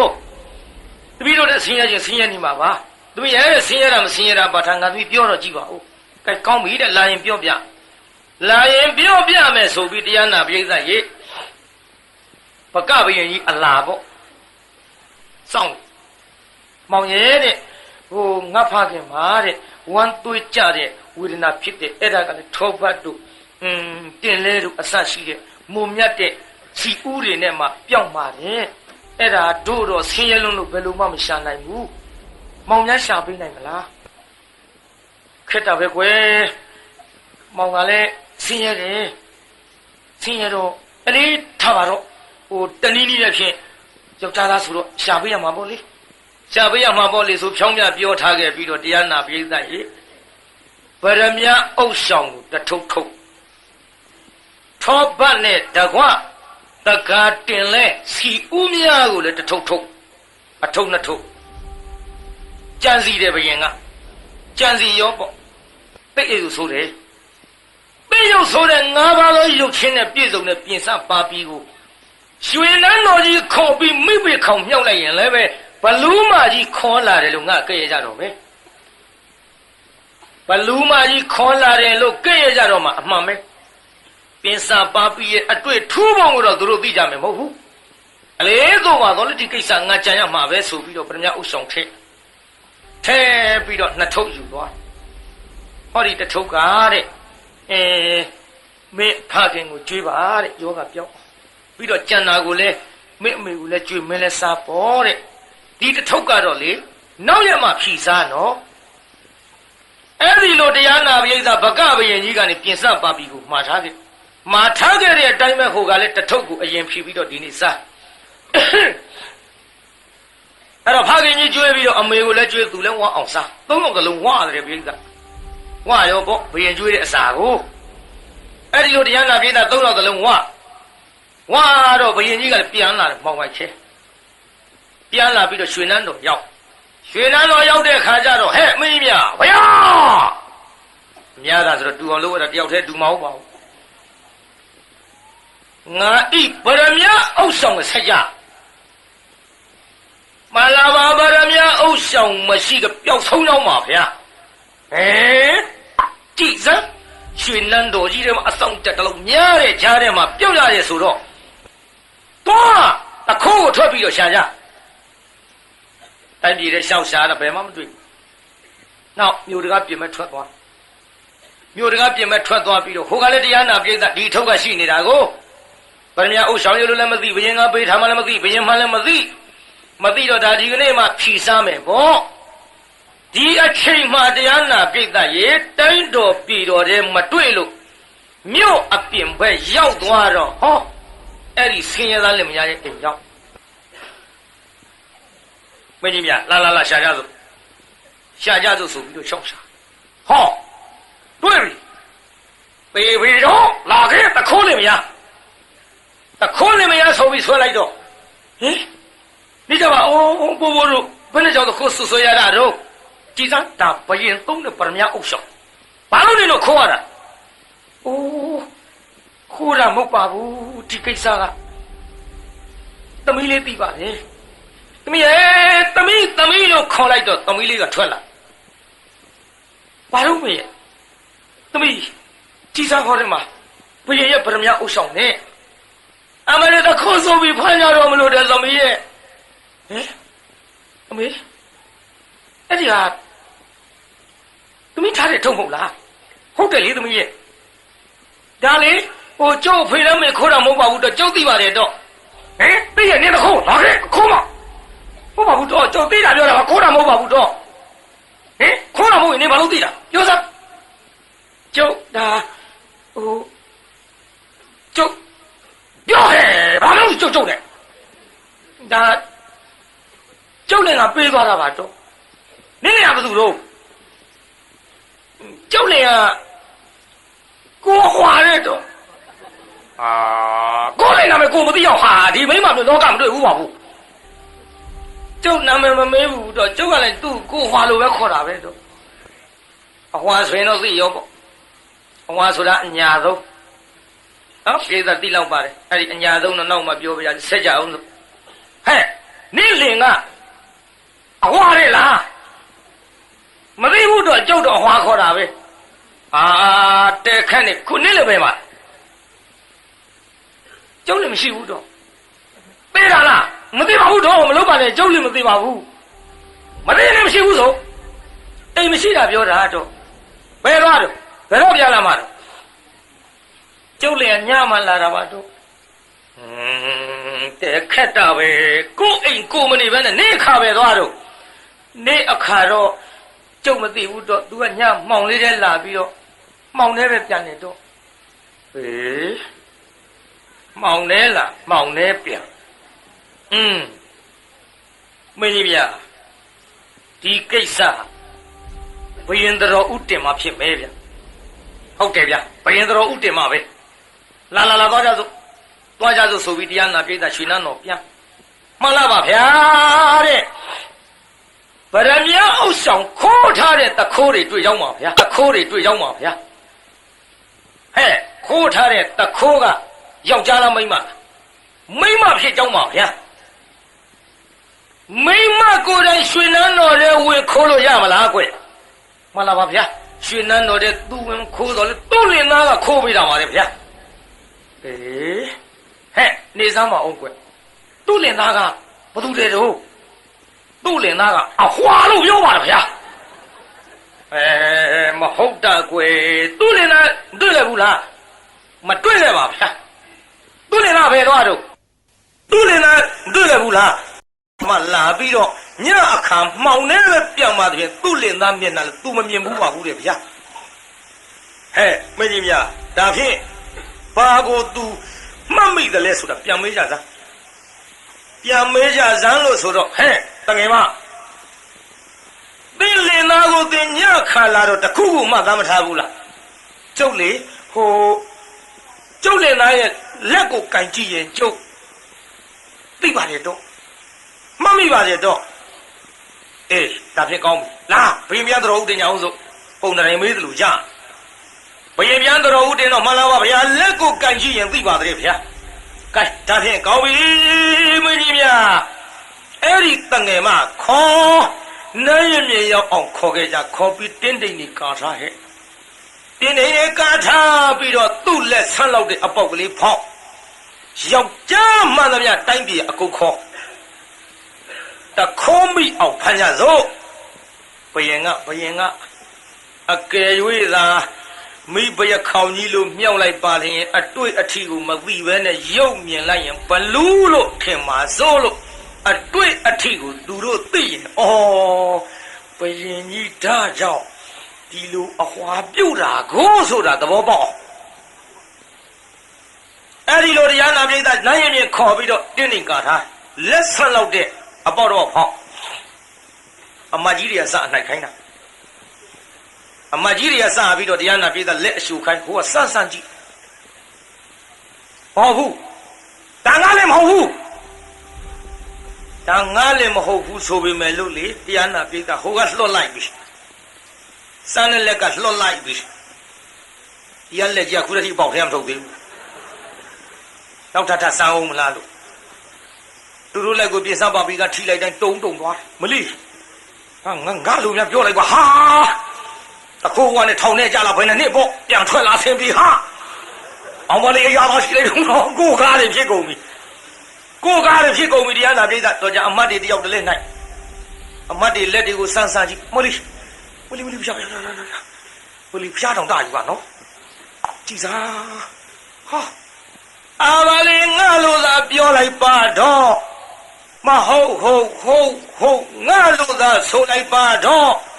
ဒီလိုနဲ့ယောက်ျားမှန်သမျှလက်တွေကိုတရားနာပိဋကအပေါက်ထဲထားပြီးဟိုကစမ်းကြည့်လိုက်တာအကုန်လုံးတုံကုန်အကုန်လုံးတုံပြီးအကျော်ပေါင်းတစ်ထောင်စိတ်လူအမလေးဘယ်တော့မှတွေ့ဘူးပါဘူးဒီအတွေ့မျိုးဘယ်တော့မှတွေ့ဘူးပါဘူးနဲ့ဒီလိုနဲ့တရားနာပိဋကနောက်ကြတော့လေဟောတာမန်ယောက်ျားတွေကလည်းအဲ့ဒီနာကမခွာတော့ဘယင်ကမင်းမြင့်အောင်ပေးလေခံမယ်ကွာသေပါစေကွာတပ်ပြခံမယ်ကွာဟေးကျမငါအိမ်မိန်းမရှိသေးကွာအတူတူတော့နေလာတာပဲကွာသူကိုင်းတော့ငါဘာမှမဖြစ်ဘူးကွာဟာဒီမင်းမကိုင်းတာအကုန်လုံးကွာအလူကိုတုံမောတာပဲဟာကိုကားရဖြစ်လို့မင်းအောင်ပေးလေတိုက်ချက်သေးပါစေကွာမတော်တော့ဘူးတို့ဒီနာကမတော်တော့ဘူးအာဘာလေးဟောဒီမိန်းမရဲ့ထာမှာကျွန်းခမ်းပြီးတော့နေခြင်းနေရပါစေသူ့ကို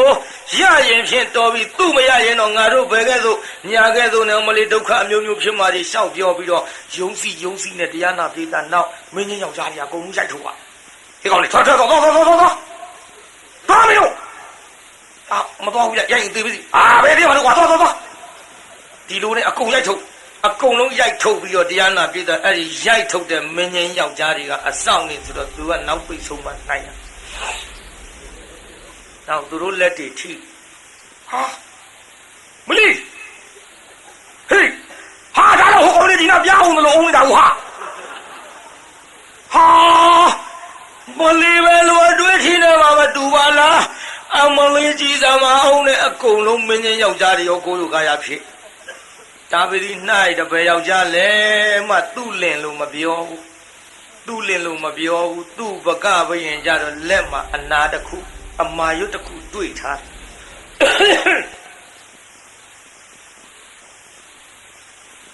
ညစမ်းကြည့်လို့သိထားတာကိုပြိတ္တညစမ်းကြည့်လို့သိထားတော့လူတွေကုန်ပြီယောက်ျားတွေသခိုးမမိဟဲ့မင်းကြီးများဘုရားကုန်မလားယောက်ျားတွေကုန်ပါဗျာ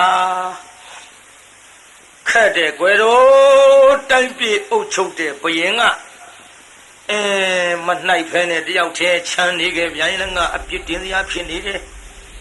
ငါတပါးတည်းကြံနေပါလားငါများသခိုးဖြစ်နေမလားကွယ်တို့ခိုးထားတဲ့လူကြီးကပြောနာငါများသခိုးဖြစ်နေမလားကွယ်တို့နှိုက်ရအုံတော့မှာပဲလေဆိုပြီးတော့ရှင်ဘရင်ကနှိုက်လိုက်တော့ဟိုကစမ်းကြည့်ဟာတွေ့ပြီငါလင်မဲဆိုပြီးလက်ဆွဲထားမှလွတ်ဘူးဟောဟေးဘယင်ကြီးသူ့လင်နဲ့ဟာဟေးဘယင်ကြီးသူ့လင်နဲ့ဟာဆိုပြီးတော့တရားနာပေးသားရတင်းနေပါလေအကုန်ခွာပြီးတော့ကြည့်လိုက်တော့ဟာမလီဟေးဘလူမကြီးဟဲ့ဘယ်လဲဘလူမမှာတော့ကွမင်းကြီးမြဘယ်ဘလူမမှာမင်းကြီးမြမင်းမြရဲ့ပရိရဲ့ရွှေညံချဲပြီးတော့ယခုကဲ့သို့သင်တို့နားလဲအောင်သာပြုတ်ရဘသူဘယ်ယောက်ျားလက်ကိုမှငါခိုင်တာမကြိုက်နိုင်ပါဘူးမကြိုက်နိုင်ပေမဲ့လို့မိပရခေါင်ကြီးဒီတိုင်းမြောက်လိုက်ပါကဘယင်ကြီးလွန်နဲ့လို့ထင်မှာစိုးလို့အခုမင်းတို့လက်တွေကိုအကုန်လုံးအကင်ခိုင်းလိုက်တော့မင်းတို့စိတ်ထဲဘယ်လိုနေလို့ဟဲ့မင်းတို့စိတ်ထဲဘယ်လိုနေလို့မှန်လားပါဗျာစိတ်ထဲတော့မသိဘူးဗျာတကောင်လုံးတော့တွန့်သွားတာပဲအေးကွယ်သိပလားဟဲ့သူ့ရဲ့အတွေ့အထိမှန်လားပါသိကြောင်းပါဗျာအေးကွယ်အဲ့လိုအတွေ့အထိကြောင်းငါဘယင်ကိုတော်မြတ်ပြီလေစနေနာတိုက်ပြီအလှဲ့ထွက်တဲ့ချိန်ခါမှာသူနဲ့တွေ့ကြရတယ်ဒါကြောင့်ဒီတိုင်းမိဘရခေါင်မြောက်ရင်ဖြင့်ဘလူးမကြီးခွန်လာတယ်လို့အပြစ်တင်မှာစိုးလို့မောင်မင်းများဒါကြောင့်ငါဒီယခုကဲ့သို့သူ့ဖခင်အတွက်ပရမညာအုပ်ဆောင်ကိုသွားပြီးတော့ထမင်းထောပတ်စီဦးပို့တဲ့ချိန်ခါမှာငါထားခဲ့ရပါတယ်ဒီလောက်အတွေ့အထိအမတန်မိုးမြတ်တဲ့မိမဘသူနဲ့မှသင်လျော်သလဲမှန်လားပါဗျာအကောင်းဆုံးအတွေ့အထိရှိတဲ့မိမဘယင်နဲ့မှသင်လျော်ကြောင်းပါဗျာဘယင်နဲ့သင်လျော်တယ်ဆိုတော့ကိုင်းမိဘခေါင်ကြီးမြောက်ရောဆိုကြပါစို့ဗျာဒီလိုမိဘခေါင်ကြီးမြောက်လာတော့ပြိဿစဉ်းစားနော်စဉ်းစားဘာစဉ်းစားရမှာတော့ဆိုတော့မိမများဟာတချို့ကပြောကြတယ်ဥတူတယ်တဲ့မြင်လဲမမြင်မဲနဲ့ပြောနေတာပါဥအတူအရှိကိုပြောနေကြတော့တခါမှမိမဥတူတာရှိတာသူတို့မမြင်ဘူးပါဘာဖြစ်လို့ပြောနေကြသလဲမိမများသည်အစ္ဆဒကရှိတဲ့သဘာဝကိုအပြင်မဲ့ထုတ်ပြီးတော့ပါဇက်ကပေါ်လာရင်ယောက်ျားတကာတို့မြင်လွယ်တဲ့သဘောပါပဲပြိဿကြည့်အခုပြင်စပပီရောက်လာခဲ့တဲ့ချိန်ခါမှာတဘာသောမိဖုရားမောင်းမမိတ်တန်တွေဟာသူတို့ထံဘယင်ကြီးကသွားမှမသွားတော့ပဲလုံးဝမသွားတော့ဘူးရုပ်ရည်မလိုပဲလှအတွေ့အထိကကွာခြားပြီးတော့နေတော့ပြင်စပပီအပားကြီးကတ်လာခဲ့ဒီလိုပြင်စပပီအပားကြီးကတ်ပြီးတော့လာခဲ့ရမှာမိဖုရားများသည်တရားနာပြိဿတကွေတွေ့ကြသေးတာပေါ့လို့အကွက်ကောင်းဆောင်ပြီးတော့လာခဲ့ဟောတရားနာပြိဿရေပြင်စပပီမိဖုရားခေါင်ကြီးမှာမင်းနှစ်ပါးနဲ့စံစားရမယ်အိမ်မက်မြင်မဲ့တဲ့မြို့မင်းနှစ်ပါးချမ်းမှာအတူတကွစံစားရမယ်မိမမလေးရှေးတုန်းကမြန်ခမည်းတော်ကြားဘူးတာကတော့တိုင်းပြည်အုပ်ချုပ်တဲ့ဘုရင်ကမိဖုရားလက်ဝဲလက်ရထားစံစားတဲ့အခုမိမကရှင်ဘုရင်လက်ဝဲလက်ရထားစံစားတော့မတဲ့ဗျဒီအိမ်မက်ကြီးမက်ပြီးဒီအိမ်မက်ကဘယ်လိုမြင်မဲ့လိုက်တယ်လဲလို့ဆိုတော့ကိုလုံးဆွဖြူပြီးတော့နေတဲ့ဆင်ပေါ်မှာပြစပါပြီးသူနေရတယ်ကိုလုံးဖြူတဲ့ဆင်ပေါ်မှာနေရရုံနဲ့မက အဲ့ဒီစင်မော်ကနေပြီးတော့ကောင်းကင်ကလာကိုလက်နဲ့လှမ်းပြီးတော့သုံးသတ်တဲ့ပြိတ္တသူ့အိမ်မက်ကဒီအိမ်မက်ကိုမြင်မဲ့လို့ဘယင်ကိုတော်ဥတင်ဘယင်ကနေပြီးတော့အိမ်မက်တိတ်ထုံကျန်းကိုကောင်းကောင်းပြန်ဆိုနိုင်တဲ့ဗေဒင်ပညာရှိခေါ်ပြီးတော့မေးလိုက်တော့အဲ့ဒီဗေဒင်တတ်တဲ့နမိတ်ဖတ်တတ်တဲ့ပုဂ္ဂိုလ်များကိုကျွတ်တို့မိမတွေကနေပြီးတော့ဟောတရားနာပြိတ္တတစိုးပေးကြပြီပြုတစိုးပေးပြီလက်ဆောင်ထိုးပြီကြမဲ့ဗေဒင်ပညာရှိကြီးဒီလိုလုပ်ဒီမိမမရှိမှဖြစ်မှာဒီမိမရောက်တဲ့ချိန်ကစပြီးအဆောင်တော်မကြွတော့ဘူးဘယ်နေ့အလှည့်ကြပါမလုံးလို့စောင့်နေပြီမလဲအလကားပဲဒီမိမပါကကိုမခွာဘူးဒါကြောင့်လေဒီမှာဒီမိမမြန်သေးမှအေးမယ်ဒီလိုတော့ဥတင်ဆိုပြီးပြောလိုက်တော့ဗေဒင်ပညာရှိများကမှန်လားပါဗျာတဲ့ရှင်ပြူတော်ပေါ်မှာနေရတဲ့အိမ်မက်ကတော့အသင်မင်းတရာကြီးအသက်သေးရပါလိမ့်မယ်ဗျာတင်ရောပြုအသင်မင်းတရာကြီးအသက်သေးရပါလိမ့်မယ်ဗျာရှင်ပေါ်မှနေ၍လာကိုလက်နဲ့လှမ်းပြီးတော့သုံးသပ်ခြင်းကတော့မင်းတရာကြီးအားရန်သူမင်းတစ်ပါးကနေပြီးတော့လာ၍ဆောင်းပါလိမ့်မယ်ဗျာမကန်တော်ဥတင်ရဒီလိုမကန်တော်ဥတင်လိုက်တယ်ဆိုရင်ပဲပညာရှိတို့ဒီတိုင်းဆိုရင်ကဘယ်လိုကြံရပါမတော့အမလေးတနာလိုက်လေချင်းကွဲမိပဲခေါင်ကြီးရဲ့ငါဘယ်လိုကြံရပါမတော့ဟဲ့ပြောကြစမ်းပါဦးကွမလားပါဗျာတိုင်းပြည်အုပ်ချုပ်ဘယင်ကနေပြီးတော့မိပဲခေါင်မြောက်ထားတဲ့မိမသားဖြစ်ချင်းကြောင့်မိဖုရားကြီးကိုသေအောင်တော့မတတ်ထိုက်ကြောင်းပါဗျာဟဲ့ဒါပြည့်ဘယ်နဲ့လုပ်ရမလို့မလားပါဗျာသေအောင်မတတ်ထိုက်ပါသဖြင့်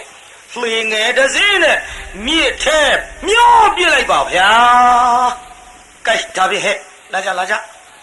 မိဖခေါင်ကြီးခေါ်လို့ဆိုပြီးတော့မိဖခေါင်ကြီးခေါ်၍လှေငယ်ပေါ်တင်ပြီးတော့တရားနာပရိသတ်မြစ်ကြောင်းမှမျောလိုက်တာလေဟောဘာဝရိကဆိုတဲ့မင်းကကျွတ်တို့ရေကစားနေတယ်ကိုဗျဘာဝရိကဆိုတဲ့မင်းရေကစားနေအဲ့ဒီလိုရေကစားနေတဲ့အခိုက်အတန့်မှာပြင်စပါပီရဲ့လှေကအဲ့ဒီနားဆိုင်သွားဘာဝရိကမင်းနဲ့အတူတကွရေကစားနေတဲ့အမတ်တယောက်ကဟောဘုရင်မင်းသားကြီးရှူစားတော်မူပါဗျာဟောရေထဲမျောလာတဲ့ပစ္စည်းဖယားကျွန်တော်မျိုးကြီးပစ္စည်းပါဗျာဟေးမင်းအဲ့ဒီပစ္စည်းဥတာနော်အဲ့ဒီပစ္စည်းကိုပါလာတဲ့ပစ္စည်းငါပစ္စည်းကွာဘယင်ဥတာတစ်မျိုးဟောဥတာတစ်မျိုးရေထဲမျောလာတဲ့ပစ္စည်းဖယားကျွန်တော်မျိုးကြီးပစ္စည်းပါဗျာဟေးအဲ့ဒီပစ္စည်းကိုပါလာတဲ့ပစ္စည်းငါပစ္စည်းကွာဥရောဥပိတရားနာပြိဿကြီးအနန္တရောက်သွားဟာဟေးအမဖယားဘလူဘယ်နဲ့ဘလူးကမှလဲကိုတော်ကြီးနဲ့လူပါဗျာအယုတ်ဆိုးလုံးလို့ပါဗျာငါဘလူးကြီးတော့လို့ကွာကြည်စားဘလူးကကြည့်မရပါဘူးကွာဘလူးကကြည့်မရပါဘူးဟာမှန်လားကြည့်မရဘူးသူ့အကြောင်းမေးတော်မူပါဗျာဟဲ့တငယ်မ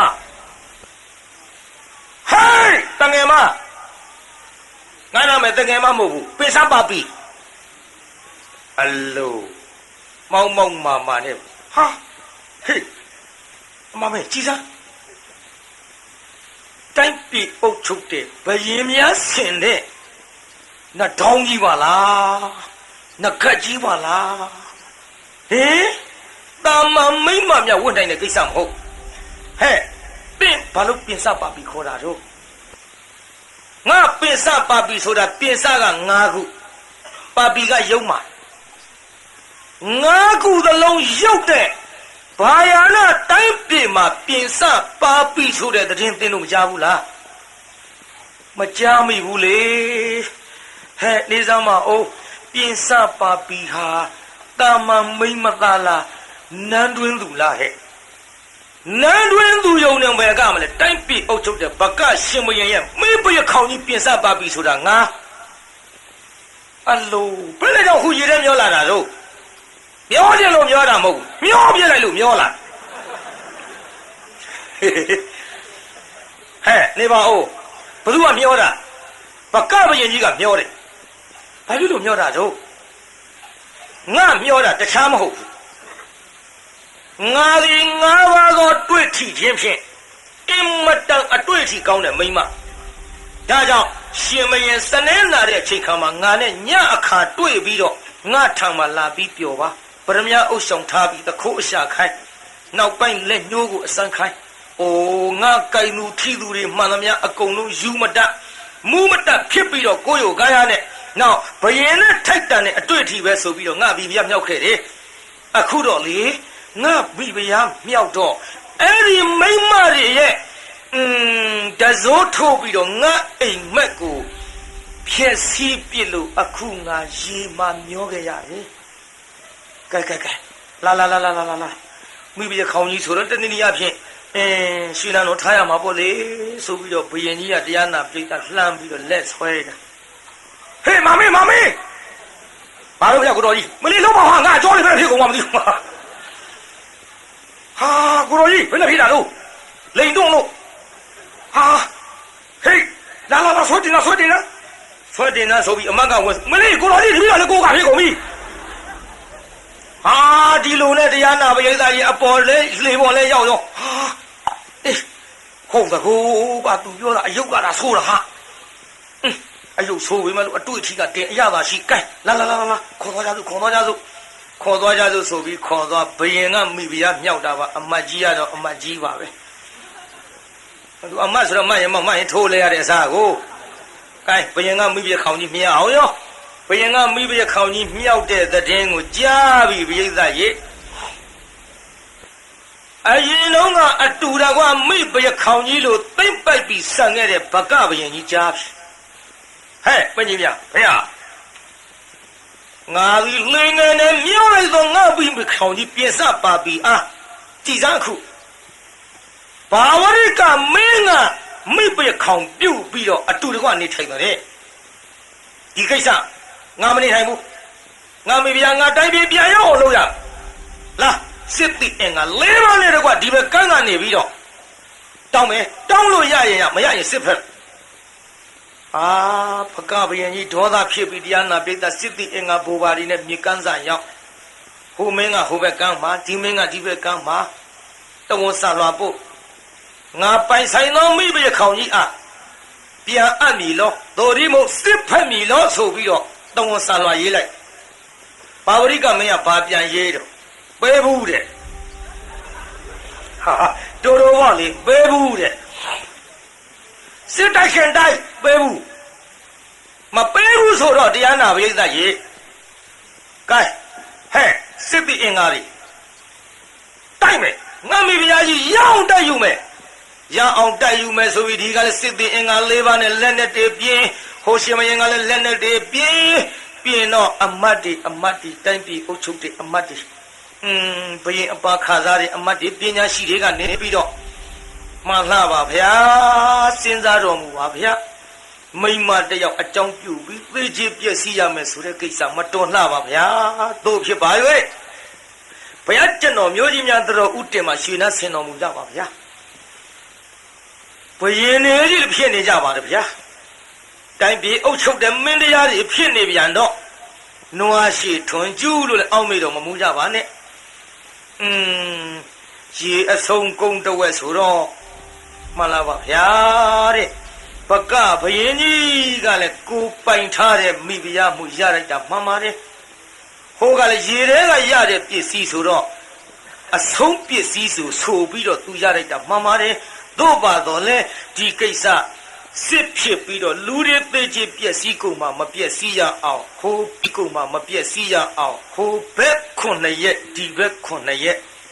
ပြေစပါပီမိဘခေါင်ကြီးဒီလိုတဝက်စီ9ရက်စီခံစားရရင်မသိတော့ပါလားဗျာအဲ့ဒါလို့တော်ဦးတင်လိုက်တော့ဘယင်နှစ်စုသလုံးသဘောကျဘယင်နှစ်စုသလုံးသဘောကျဘူးလားပြိဿကြီးလောက်တော့လောက်ကုတ်ထိုင်နေရာလို့နဲ့တူပြိဿကြီးဘယင်နှစ်စုလုံးသဘောမကျဘူးလား ဘယင်းနဲ့စုလုံးသဘောကြတော့ဟိုဘက်9ရက်ဒီဘက်9ရက်နေပြီးတော့လာလိုက်တာတရားနာပိဋကလှေကလေးနဲ့ပို့ပေးရတဲ့ကဒုသမားကငကုံးနဲ့ဟာကုန်းရဝဲခက်တယ်ဒီငကုံးနဲ့ကိုမလွတ်အောင်ကြငကုံးနဲ့ကဒုသမားကအဲ့ဒီကဒုသမားငကုံးကနေ့စဉ်နဲ့အမျှမပို့ရတော့လဲ9ရက်တစ်ချိန်ဟိုဘက်ဒီဘက်အကူမှသူကရက်တပတ်ကိုတစ်ခါပို့ရရက်တပတ်လိုက်ပို့ဒီလိုလိုက်ပြီးပို့ရကနေ၍တရားနာပိဋကပြင်စပါပြီးမိပြီးခေါင်ကြီးပြင်စပါပြီးမိပြီးခေါင်ကြီးမေးဟဲ့ကဒုသမားငကုံးဗျာနင်ခါပါဘူးလို့ခုံးတာမှန်လားပါဗျာသူ့ဘာသူကုန်းတာပါဗျာနင်ကကုန်းတာမဟုတ်ဘူးလားမဟုတ်ပါဘူးသူ့ဘာသူကုန်းတာပါဗျာဘုရားကျွန်တော်မျိုးကြီးသူများလို့စမ်းစမ်းနေကြမှာမကုန်းပါဗျာခါအလိုလိုတော့ကကုသိုလ်ကြောင့်ကုန်းနေကြောင်းပါဗျာမဟုတ်ဘူးငါထင်တာကနင်ဒီလိုလှေကိုကုန်းပြီးလှော်ရလို့တဖြည်းဖြည်းနဲ့အကျော်တွေဆိုင်းပြီးတော့ကုန်းသွားတယ်ထင်လို့မေးတာမဟုတ်ပါဘူးဗျာလှေမလှော်ခင်ကလည်းကုန်းတယ်ဗျာအခုလည်းကုန်းတယ်ဗျာမသေးမချင်းနဲ့ကုန်းနေပါလေသူပါရဲ့ဗျာဘုရားကျွန်တော်မျိုးကြီးခါဒီလိုပဲကုန်းနေပါဗျာအေးနင်ခါကုန်းတာကိစ္စမရှိဘူးတဲ့နင်ကြည့်ရတာငါတနာလွန်လို့နင်ကြည့်ရတာတနာလွန်လို့ဒီနာတူစားမှန်လားပါဗျာမှန်လားပါလေးဖို့နှစ်ယောက်တည်းဘုရားကျွန်တော်မျိုးကြီးကိုဘယင်ကြီးကမှောင်မြောင်ကြီးနဲ့မြကြည့်နေဒုက္ခဗျာဘယ်မှောင်မြောင်ရှိအောင်ဘာလည်းမကြည့်ဘူးဘယ်သူမှမမြင်ဘူးရေလေကောင်ရောက်နေပြီမှန်လားပါရေကောင်ကိုကြောက်ကြောင်းပါဗျာဒီနာတိုးစားလို့ပြောနေဒီနာတိုးသားဆိုတော့ငါကုန်းကဘလို့ပါလဲဗျာနောက်ဆုတ်သွားနောက်ဆုတ်ပေမဲ့လို့တရားနာပိဋကပေးစားတက်ဆိုပြီးတော့တရားနာပိဋကလှေလှော်တဲ့တက်ကိုလှမ်းယူသလိုနဲ့ငါကုန်းလက်သွားထိလိုက်မလေးအကူကဖြစ်သွားပြီငါကုန်းဘုရားကျွန်တော်မျိုးကြီးပဲလို့ဖြစ်မှမသိဘူးဗျာဟဲ့ငါကုန်းနင်မဖြစ်တာတော့ဘုရားကျွန်တော်မျိုးကြီးမွေကြိုက်လိုက်သလားပဲဗျာဘယ်လိုမွေကြိုက်မှာတော့မှန်လားပါဗျာဘယ်လိုကိုဖြစ်သွားမှမသိဘူးဗျာမွေကြိုက်တာမဟုတ်ဘူးငါလက်နဲ့ထိလို့ဒါမဲ့ဒါကြောင့်တိုင်းပြည်အုပ်ချုပ်တဲ့ဘယင်နှစုလေ9ရက်စီစံရတာငါအတွေ့အထိဒင်းသိအောင်လို့ငါကပြလိုက်တာပြစားနင်းလက်ပြစားမလုပ်ပါနဲ့ဗျာကြောက်ပါတယ်ဗျာဘာကြောက်မှလာတာပြစားဆိုလက်ကလေးအပြလိုက်လက်ဝါးချင်းငါကိုဟာမလီပါလာပါဗျာပါလာပါဟိုတန်းတော်ကြီးရောက်ခတ်တုတ်လှော်မယ်ဗျာခတ်တုတ်မလှော်နဲ့ရမယ်ခတ်တုတ်မလှော်နဲ့ဒီကနေ့ဟိုဘယ်နန်းတော်လည်းမရောက်ချင်နေပါစေဒီဘယ်နန်းတော်လည်းမရောက်ချင်နေပါစေဘယ်ဘရဲ့ထမ်းမှမရောက်ချင်နေပါစေငါကိုငါစိတ်ချမ်းသာရင်ပြီးရောနင်းစိတ်ချမ်းသာရင်ပြီးရောနင်းနဲ့ငါစိတ်ချမ်းသာရင်ပြီးရောဆိုပြီးတော့မိဘရခေါင်ကြီးအပြောတရားနာပရိသတ်အိန္ဒိယရှင်မိမသားဖြစ်သောမိဘရခေါင်ကြီးဒီပင်ငကုံးစပါသဖြင့်ငကုံးလဲသူ့ပဲပါရတော့တာပေါ့လေကိုင်တိုင်းပြည်အုပ်ချုပ်တဲ့ဘယင်ဟိုဘက်9ရက်ဒီဘက်9ရက်ဒီလိုစံစားရတာတော်မှလည်းမနေနိုင်တော့ကတို့ပို့တဲ့ငကုံးနဲ့မလွတ်လပ်ဘူးဆိုရင်ဒီလိုဆိုပရိသတ်ကြီးမသူတို့ကပြောတာသူတို့ကပြောထားပါလေလွန်နာပေါ့တွေပါလေနဲ့ကနားထောင်ကြည့်သားမနားထောင်ကြည့်တရားနာပြိဿဘယင်နဲ့စုအလီထားစံစားတဲ့မိပါပြီကြုတ်ကြည့်သွားလို့တော့မလို့ကဲဆိုသားမျိုးဘယင်နဲ့စုအလီထားစံစားတဲ့မိပါပြီတေးထနော်ညောင်နာလို့မနေနဲ့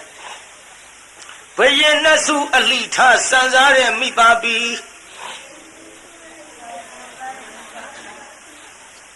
ဘယင်နဲ့စုအလီထားစံစားတဲ့မိပါပြီဆိုဒီတိုင်းဟုတ်တယ်ညောင်နာနဲ့တွန်းអော်ပြလိုက်ရှင်တော့တာပြီးတော့ဗါလေဆိုတာမှအယုတ်ဆိုးတဲ့သူနာမီမှာအယုတ်ဆိုးတဲ့သူနာမီမှာ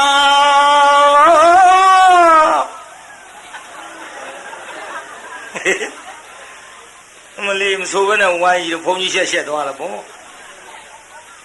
ဗါလေအယုတ်ဆိုးတဲ့သူနာမီမှာ ကလေးလေးတယောက်တည်းဆိုဝင်ငါးပြအညီညာဖြင်းငါးပြအညီညံဖြင်းတဲ့ပိဋကဗါတဲ့တွေ့ထီချင်းသဘောကအောင်နေဆိုလိုက်သမ်းပါဗျအကျိုးတစ်ထောင်မင်းအကုန်မိပြောင်းတဲ့အခင်း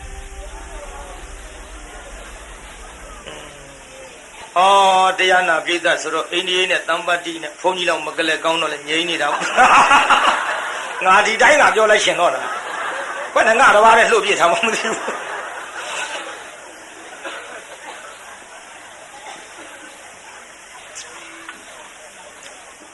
ပြီးတော့ပါတဲ့ကိုင်းအလဲကောင်းဟာတွေခြံခဲ့ကြပါစို့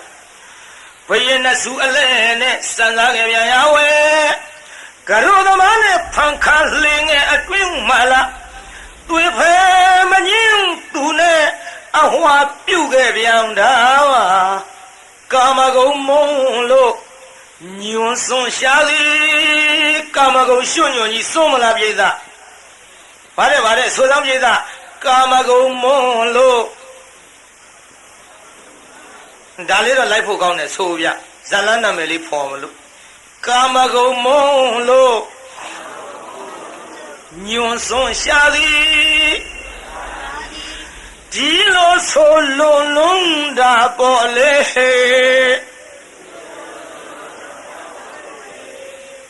လေ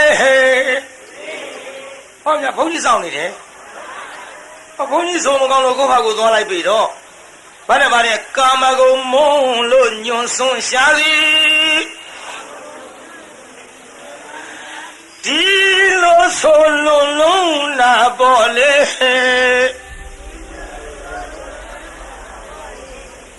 လ